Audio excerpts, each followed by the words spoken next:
Hello दोस्तों, इस video में मैं आप लोगों को जावा में वेरिएबल क्या है और कैसे स्टोर होता है रैम में, इस संबंध में बताने वाला हूं। तो और वैल्यू कैसे कन्वर्ट होता है डेसिमल से बाइनरी में, और तब जाकर वो रैम में स्टोर होता है, इस संबंध में मैं आपको जानकारी दूंगा। तो चलिए बढ़ते हैं इस जर्नी में। तो इससे पहले अगर कोई नए होंगे तो ज़रूर कंसीडर कर लेंगे सब्सक्राइब करने के लिए, और लाइक एंड शेयर और कमेंट ये ज़रूर करेंगे। तो चलिए चलते हैं। सबसे पहला सवाल है कि व्हाट इज़ ए वेरिएबल। किसी भी प्रोग्रामिंग लैंग्वेज में जब हम कोई वेरिएबल यूज़ करते हैं, कोई डाटा यूज़ करते हैं, तो वो कैसे यूज़ करते हैं और वेरिएबल क्या होता है, एक प्रोग्राम में वेरिएबल क्या होता है। तो यहाँ पे आप डिफिनीशन देखें कि a computer program is basically made by two components, one is data and other is process. तो एक बेसिक प्रोग्रामिंग टेक्निक में, एक प्रोग्रामिंग कॉन्सेप्ट में दो ही कंपोनेंट होते हैं, मेन कंपोनेंट। वो हैं, एक पहला है डाटा और दूसरा है प्रोसेस। प्रोसेस बोलने से आप, ये प्रोसेस जो है वो मेथड हो सकता है या फंक्शन हो सकता है। अलग अलग लैंग्वेजों में ये अलग अलग बोली जाती है। जैसे कि सी में, C++ में प्रोसेस को फंक्शन कहा जाता है, जावा में मेथड्स कहा जाता है, विजुअल बेसिक में सब रूटीन कहा जाता है। तो इस तरह से उनका अलग अलग नाम है, अलग अलग लैंग्वेज में हो सकता है, लेकिन एक प्रोसेस होगा और दूसरा डाटा होगा। और ये डाटा जो, ये प्रोसेस जो हैं वो इस डाटा को ही मैनिपुलेट करने के लिए बनाए रहते हैं। तो आगे बढ़ते हैं। During program execution both data and process get loaded in computers temporary memory called RAM. और जब प्रोग्राम रन करता है, हमारा प्रोग्राम रन करता है, तो उस समय सब कुछ रैम में लोड हो जाता है। आपका कोड हो या डाटा हो, वेरिएबल हो, एवरीथिंग, जो कोई भी आपके प्रोग्राम में जितना कुछ भी है वो सारा चीज़ रैम में ही रहता है और वहीं से एग्जीक्यूट होता है। तो ये आगे हम उसी बात पर यहाँ पे जिक्र है। Every data is stored temporarily in a memory location in RAM. अब जो प्रोग्राम में जो डाटा होते हैं वो इंटीजर हो, फ्लोट हो, या कैरेक्टर हो, या बूलियन हो, या किसी भी प्रकार की जो स्ट्रिंग हो, वो सारे जो हैं वो टेम्पररी जो है वो कहाँ स्टोर होते हैं, वो रैम में स्टोर होते हैं। रैम आप जानते हैं, रैम मतलब रैंडम एक्सेस मेमोरी, जो कि कंप्यूटर की मुख्य मेमोरी मतलब कही जाती है, जिसे हम प्राइमरी मेमोरी भी कहते हैं। तो उसी में जाकर सब कुछ स्टोर होता है। मतलब रैम जो है एक भाया के जैसा काम करता है। हम जो कुछ भी इनपुट डालते हैं या वो पहले रैम में जाता है, फिर रैम से वो प्रोसेसर के पास जाता है, फिर वापस प्रोसेसर जब कैलकुलेट करके वापस जब हमें आउटपुट देता है, तो वो पहले रैम में आता है, फिर रैम से हमें आउटपुट मिलता है, उसका अलग अलग आउटपुट डिवाइसेस में चला जाता है। तो वी कैन गेट,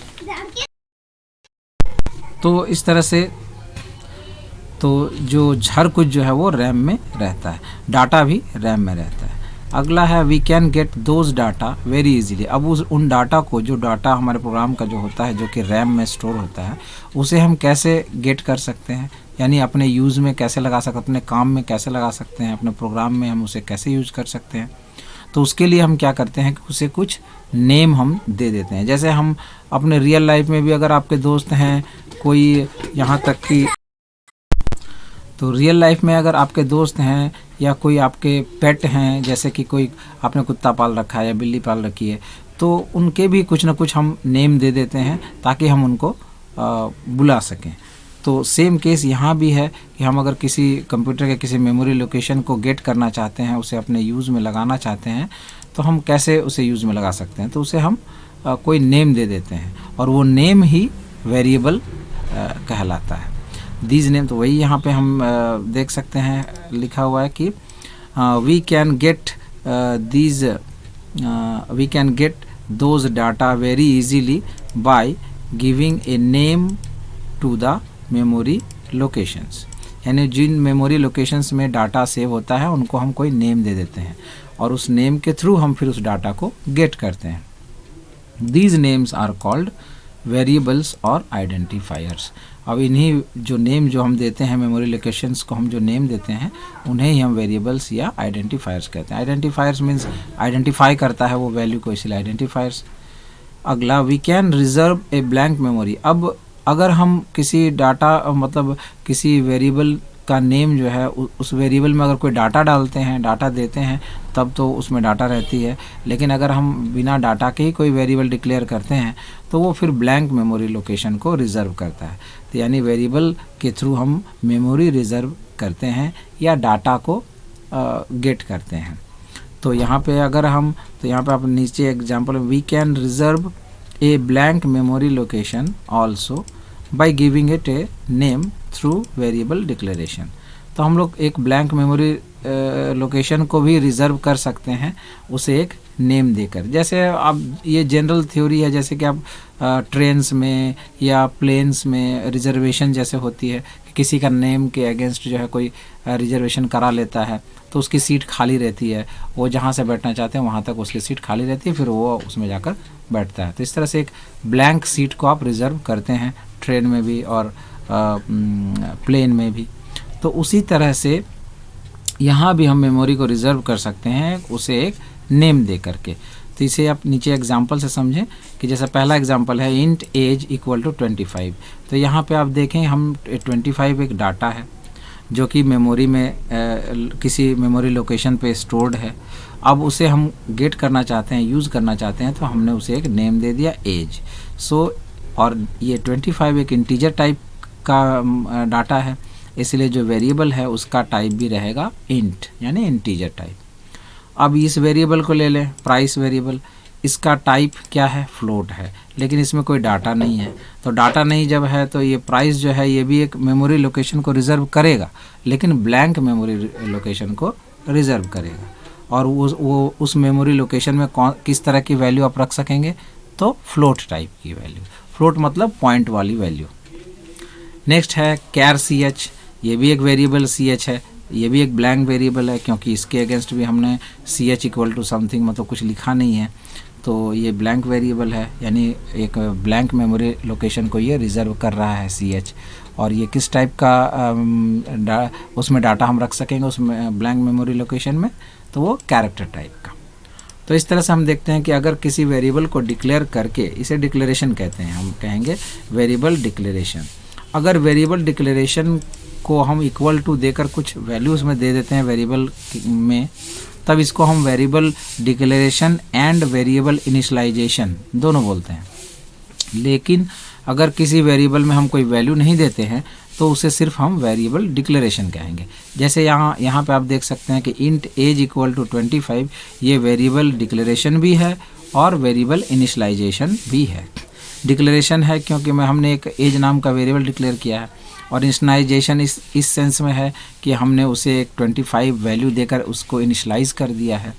तो इस तरह से जब वैल्यू देकर वेरिएबल हम डिक्लेयर करते हैं तो उसे डिक्लेरेशन एंड इनिशियलाइजेशन दोनों बोलते हैं। लेकिन अगर सिर्फ वेरिएबल देते हैं तो हम उसे डिक्लेरेशन कहेंगे। तो यहाँ पे उस हिसाब से एज डिक्लेरेशन और इनिशियलाइजेशन दोनों है, जबकि प्राइस और सी एच जो हैं ये दोनों वेरिएबल सिर्फ वेरिएबल के डिक्लेरेशन है। तो यहाँ पे आप बगल के जो है ये फिगर में आप देख सकते हैं कि 25 जो है वो किसी मेमोरी लोकेशन में है और उसे हम लोगों ने एक नाम दे रखा है एज। तो इस तरह से हम जब भी 25 को यूज़ करना चाहेंगे तो हम एज वेरिएबल को यूज़ करेंगे अपने प्रोग्राम में, 25 खुद ब खुद आ जाएगा, हमारे प्रोग्राम में इंक्लूड हो जाएगा। चलिए आगे बढ़ते हैं। अब यहाँ पे हम आपको एक रियल सिनेरियो दिखाते हैं इसमें कि वेरिएबल जो होते हैं वो रियल में प्रोग्राम, अगर हम कोई प्रोग्राम बनाते हैं तो वेरिएबल्स के साथ क्या होता है रैम में। तो यहाँ पर बाईं ओर एक ब्लैक विंडो में आप देख सकते हैं एक जावा प्रोग्राम है, class variable public static void main string args int age equal to 25। यहाँ पे आप दो वेरिएबल देख सकते हैं, एक एज और एक सी एच, और ये दोनों जो है वेरिएबल डिक्लेरेशन है और साथ ही साथ इनिशियलाइजेशन भी इनका हो चुका है, मतलब इनको हमने वैल्यू देकर इनिशियलाइज कर दिया है, यानी इनकी शुरुआत कर दी है। तो एज इक्वल टू 25 यानी एज में हमने वैल्यू डाल दिया है 25, सी एच में डाल दिया है कैपिटल ए, जब भी कोई कैरेक्टर वैल्यू किसी वेरिएबल में हम लोग स्टोर करते हैं तो उसे सिंगल कोट उसके दोनों तरफ दे दिया जाता है। और अगर स्ट्रिंग डिक्लेयर करते हैं, किसी वेरिएबल में स्ट्रिंग डालते हैं, तो उसे डबल कोट से दोनों तरफ से घेर दिया जाता है। अब मेमोरी में ये कैसे रहते हैं, तो हमने पहले ही कहा कि सब कुछ रैम में रहता है। तो आपका ये जो क्लास वेरिएबल, ये जो ब्रैकेट, ये जो पब्लिक स्टैटिक वॉइड मेन, ये जो सेमी कॉलन, एवरीथिंग सब कुछ जो है आपका रैम में ही है, ऑलरेडी लोडेड है। और उसमें ये इंट, ये जो एज वेरिएबल है ये भी लोडेड है, 25 है ये भी लोडेड है। तो आप यहाँ पे देख सकते हैं बगल के जो एक हमने एक रैम का एक सेक्शन लिया है और उसमें वेरिएबल्स कैसे स्टोर हुए हैं उनको मैं दिखा रहा हूँ आपको। तो यहाँ पर आप देखेंगे बहुत सारे वेरिएबल हैं, जैसे एज है, एज 2 है, एज 3 है, ये डिफरेंट टाइप के वेरिएबल्स हैं। और मान लें अगर ये तीनों इंट टाइप के, इंटीजर टाइप के वेरिएबल हैं, तो इन सब हर चीज़ का आपको रैम में एक एड्रेस होता है। तो यहाँ पर आप देखेंगे एज जो वेरिएबल्स हैं इनका भी अपना एक एड्रेस है। जो 25 वैल्यू है वो भी रैम में ही कहीं पे है।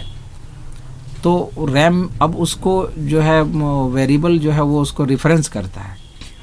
तो जो एज वेरिएबल है वो हम देखने में तो बताते हैं कि एक ब्लैंक लोकेशन है जिसका नाम हमने एज दे रखा है। तो अब एज भी जो खुद एक डाटा है, तो वो एज भी तो कहीं पे रहेगी ना, तो रैम में कहीं पे तो वो रहेगा, तो वो उसका भी खुद अपना एक एड्रेस होता है। तो इस तरह से एज भी कहीं पे स्टोर है, एज वेरिएबल का जो नेम है वो भी स्टोर है, और उसका जो वैल्यू 25 है वो भी कहीं पे स्टोर है।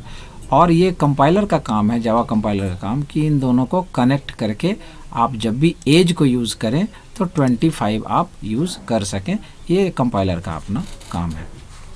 और कंपाइलर ऑपरेटिंग सिस्टम के साथ मिल करके इस काम को करता है कि जब भी हम एज को यूज़ करते हैं तो कंपाइलर एज का जो एड्रेस है उससे रिलेट करता है 25 के एड्रेस को, और 25 वहाँ से गेट कर लेता है। तो इस तरह से सभी डाटा वेरिएबल्स जो भी हैं वो रैम में इस तरह से किसी न किसी मेमोरी लोकेशन में स्टोर्ड रहते हैं।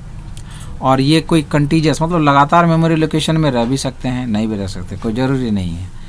तो इस तरह से हम ये हमें समझ में आई भी ये बात कि जो डाटा है या कोड है, अब इसको कोड कहेंगे।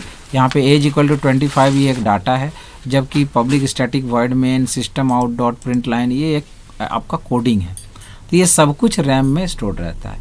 तो कोड जिस रैम के जिस हिस्से में स्टोर रहता है कोड, उसे कोड सेगमेंट कहा जाता है, और डाटा जिस सेगमेंट में रहता है, जिस हिस्से में रहता है, उसे डाटा सेगमेंट कहते हैं। ये बहुत ही इंटरनल बात है, इसे आप ऐसे जानकारी के लिए जान लें। चलिए, तो इस तरह से स्टोर होता है। अब हम आगे बढ़ते हैं, यहाँ देखते हैं कि क्या ये जो 25 हमने लिखा और ये एज में स्टोर हुआ, तो मेमोरी में क्या 25 के रूप में रहता है? जी नहीं। यहाँ पे क्या होता है कि कंपाइलर जो होता है वो उस 25 जो डेसिमल वैल्यू है उसे बाइनरी में कन्वर्ट करता है, क्योंकि हम सभी जानते हैं कंप्यूटर एक बाइनरी मशीन है और डिजिटल मशीन है जो 0 और 1 मीन्स हाई वोल्टेज और लो वोल्टेज पे काम करता है। हाई वोल्टेज मतलब लॉजिकली 1 उसे हम मानते हैं, और लो वोल्टेज मतलब 0, तो उस सिर्फ हाई और लो वोल्टेज पे ही चलता है। तो हर कुछ जो डाटा हो या कोड हो सबको हाई वोल्टेज और लो वोल्टेज में कन्वर्ट किया जाता है, जिसे मैथमेटिकली हम अगर कहें तो उसे हम डेसिमल टू बाइनरी कन्वर्जन कहा जाता है। तो यहाँ पे जो 25 स्टोर होगा वो पहले आपको बाइनरी में कन्वर्ट होगा। तो बाइनरी में कन्वर्ट कैसे किया जाता है? बाइनरी मतलब 2 डिजिट, तो जिसका आधार 2 हो उसे हम बाइनरी कहेंगे। तो यानी बाइनरी जो सिस्टम है उसमें 2 ही डिजिट्स होते हैं, जिससे सारे नंबर्स को उन 2 डिजिट्स पे ही हम दिखाते हैं, उन 2 डिजिट्स के सहारे ही उन्हें दिखाते हैं। यानी जितना भी दुनिया की जितनी भी बड़ी संख्या हो उसे उन 2 डिजिट 0 और 1 के फॉर्म में ही दिखाएंगे, तो उसे हम बाइनरी सिस्टम कहेंगे। और हम लोग जो है हमारे जो मैथमेटिक्स हम यूज़ करते हैं तो उसमें जनरल मैथमेटिक्स में 10 डिजिट यूज़ होते हैं, इसलिए हमारे सिस्टम को डेसिमल सिस्टम कहा जाता है। 0 से लेकर 9 तक हम लोग यूज़ करते हैं। तो इसीलिए यहाँ पे 25 जो है वो डेसिमल में है। इसे अगर बाइनरी में कन्वर्ट करना है तो उसे हम, चूँकि बाइनरी में 2 डिजिट होते हैं इसलिए 2 से डिवाइड किया जाता है। तो यहाँ 2 से डिवाइड किया गया 25 को, तो आपको भागफल जो है वो 12 मिला, क्वोशंट 12 मिला, और रिमाइंडर आपका 1 रहा। फिर 2 से जब तक ये भाग लगता जाएगा तब तक हमको देना है, जब तक कि 1 या 0 1 नहीं आ जाता है तब तक देते जाना है। तो 2 से आप 12 को दिए तो 6 टाइम्स ये लगा, फिर इसका रिमाइंडर 0 रहा। फिर 2 से 6 को देंगे आप भाग तो 3 आएगा कोशेंट और रिमाइंडर 0 होगा। फिर 2 से आप 3 को डिवाइड करेंगे तो आपका कोशेंट जो है 1 रहेगा और आपका जो रिमाइंडर है वो 1 रहेगा। अब इस तरह से ये आखिर हो गया 1। अब यहाँ से 2 से डिवाइड हो नहीं सकता, तो अब यहाँ से आप रिवर्स ऑर्डर में, यहाँ इस तरफ से ऐसे रिवर्स ऑर्डर में आप इसको कलेक्ट कर लें तो ये बाइनरी फॉर्म हो जाएगा किसका, 25 का। तो यहाँ पे आप देख रहे हैं कि 1 1 ये जो हमने लिखा है यहाँ पे 25 ये डेसिमल फॉर्मेट में है। बाइनरी फॉर्मेट में आप नीचे इस तरफ से ले 1 1 0 0 1, यहाँ पर आप देखेंगे 1 1 0 0 1 और उसका बेस क्या है, 2 है। बाइनरी सिस्टम में, बाइनरी ये है सिस्टम में है इसीलिए। तो इसी तरह से 65 जो है, जो कि कैरेक्टर ये जो कैपिटल ए है इसका ASCII कोड जो होता है वो 65 होता है। तो 65 भी 0 1 में कन्वर्ट होता है, तो उसे भी कन्वर्ट इस तरह से किया जाता है 2 से ही डिवाइड करते हुए। और जो कन्वर्जन होगा यहाँ पे थोड़ी सी गलती हो गई है, यहाँ पे 2 से 8 को डिवाइड करने के बाद रिमाइंडर 0 होना चाहिए, जो कि गलती से 1 प्रिंट हो गया है, तो इसे आप सुधार लेंगे ज़रूर। तो इस तरह से ये भी कन्वर्ट हो जाता है और यही जो बाइनरी फॉर्म है यही एक्चुअली रैम में स्टोर होता है। तो अब आप यहाँ पे असली सिनेरियो देखिए कि वो तो पहले जो हमने देखा वो 25 लिखा हुआ वो एक्चुअल में वैसे रैम में नहीं रहता है, वो आपको लॉजिकली समझाने के लिए था। यहाँ पे आप देखेंगे कि इंट एज इक्वल टू 25 जो हमने डिक्लेयर किया था वो एक्चुअल में 25 पहले बाइनरी में कन्वर्ट होता है और उसके बाद चूंकि इंट जो होता है जावा में वो 4 बाइट का होता है। तो यहाँ पे आप देखें ये जो पहला वाला है ये पहला बाइट है, ये दूसरा बाइट है, ये तीसरा बाइट है और ये चौथा बाइट है। और एक बाइट में 8 बिट्स होते हैं, तो ये 8 बिट्स के यहाँ जो हैं वो आप देख सकते हैं कि ये 8 बिट्स है यहाँ पे, तो हर बाइट में 8 बिट्स हैं। तो इस तरह से 4 बाइट का मेमोरी रिजर्व हो जाता है किसके लिए, तो यहाँ पे एज वेरिएबल हमने डिक्लेयर किया, तो ये जो एज वेरिएबल के लिए 4 बाइट्स रिजर्व हो गए। अब इन 4 बाइट्स में 25 तो सब जगह हो नहीं सकता, तो राइट साइड से वो 25 का बाइनरी फॉर्म जो है वो राइट साइड से लिखा जाता है। तो हमने वहाँ पे देखा कि उसका बाइनरी फॉर्म था 1 1 0 0 1 25 का। यहाँ पे आप देख सकते हैं इसको 1 1। तो आप यहाँ पे देख रहे हैं, तो इस तरह से जैसे 25 का जो बाइनरी फॉर्म है वो 1 1 0 0 1 है, तो यहाँ पे स्टोर हुआ है। 25 पहले कन्वर्ट हो जाता है, इसे कंपाइलर कन्वर्ट करता है और फिर इसे राइट साइड से जो 4 बाइट्स इंटीजर डाटा टाइप के लिए जो रिजर्व होते हैं 4 बाइट्स, उनमें से जो सबसे राइट साइड से जो पहला बाइट होता है वहाँ पे ये स्टोर होता है। ये पहले पूरा फिलअप होगा, उसके बाद ही अगला वैल्यू के लिए, यानी इतनी बड़ी वैल्यू जो है जो कि अगर पहले बाइट में हो जाती है आ जाती है तो पहले बाइट में उसे पहले स्टोर किया जाता है और ज़्यादा वैल्यू होने के बाद धीरे धीरे इस तरफ से राइट साइड से लेफ़्ट की ओर वो इंक्रीज करता हुआ चलता है। तो इस तरह से होता है। उसी तरह से यहाँ पे आप कैपिटल ए जो है आप देख रहे हैं वो भी स्टोर हो रहा है, ये भी बाइनरी फॉर्मेट में पहले कन्वर्ट होता है, कंपाइलर से कन्वर्ट करता है। और हम जानते हैं कि जावा में कैरेक्टर जो डाटा टाइप है, कैर डाटा टाइप जो है वो 2 बाइट्स की रिज़र्व करता है मेमोरी। तो यहाँ पे आप देखेंगे ये पहला बाइट है और ये दूसरा बाइट है, तो इसमें से जो राइट साइड के जो बाइट है उसमें ही जो कैपिटल ए का जो बाइनरी फॉर्म है वो यहाँ पे पहले स्टोर होता है। इस तरह से डाटा जो है वेरिएबल का जो डाटा है वो रैम में बाइनरी फॉर्मेट में स्टोर होता है और इसे कौन चेंज करता है, तो कंपाइलर चेंज करता है। तो इस तरह से आप समझ गए होंगे कि जो एक्चुअल में हम लोग लॉजिकली देखते हैं वैसे स्टोर नहीं होता है।